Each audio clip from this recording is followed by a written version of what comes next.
Hello, everyone. Today, we're with the head of Canada's banking regulator, Peter Routledge of OSFI. Peter, thanks for sharing some time today to explain OSFI's potential mortgage changes. You guys have probably done considerable stress testing of banks. So what does that stress testing show if, for example, Canada had a severe recession or a US-style housing sell-off with extreme unemployment? How confident is OSFI that banks would stay solvent given their housing exposure today? There's a two-part answer to that.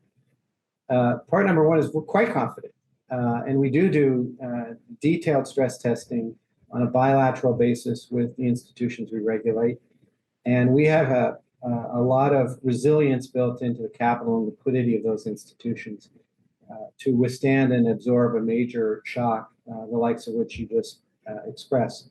The other part of the answer is we're very mindful that we don't become overconfident. That the nature of risk is that there's the risks you see, and you adapt to those as best you can. And then there's the risks over the horizon that you can't see, but you know they're going to come up over the horizon at some point. As a concern, debt serviceability is front of mind for any deposit-taking institution regulator, and OSFI is amongst that group. And right now, I would say debt serviceability is amongst the strongest it's ever been. The delinquency rate on mortgages, at least according to the Canadian Bankers Association, is about 0.14%. Another way of saying that is 99.86% of Canadians are current on their mortgages, and that's the best it's been, at least in terms of our recorded history. Banks have used, debt service ratios to regulate how much someone can borrow for decades, and they work pretty well. Some might say that, by bringing in this new potential loan-to-income ratio limit, that OSFI is trying to regulate home prices, and that maybe now is a bad time with housing as unstable as it is. What do you say to those two criticisms? Those are legitimate concerns, and we concern ourselves with them. And I think it's important to characterize the idea of a loan-to-income or debt-to-income ratio is not something that's specific to every borrower. So in the future, we're not proposing you walk into your bank branch and they say, oh, your loan is more than 450% of income, so no thank you. That we're not going to intervene in that way.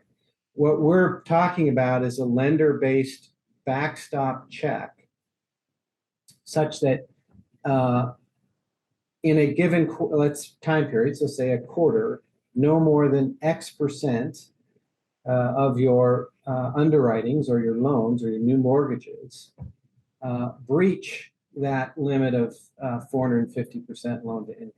One of the proposed measures is to cap borrower debt service ratios. At the banks today, the standard debt service ratios are 39% gross debt service ratio, 44% total debt service ratio, and OSFI doesn't explicitly regulate those ratios today. Is what you're proposing a hard cap on debt ratios? Well, what we're proposing is to ask the regulated constituents if that is a viable way of adding resilience to the system. And so let me just clarify how it works now. Generally speaking, there is sort of this notion that mortgagors should qualify at TDS, GDS of 39-44%. However, within the residential mortgage underwriting policies that every institution has to create, update on an evergreen basis, and show to us annually, they do put in place exceptions to those criteria, and they underwrite to those exceptions. So there isn't now a hard cap on debt service, at least in the uninsured space. And what we're going to ask our institutions is, does that still work to contain risk concentrations? And if it doesn't, what could we do to make it better? And we'll see what the answers are.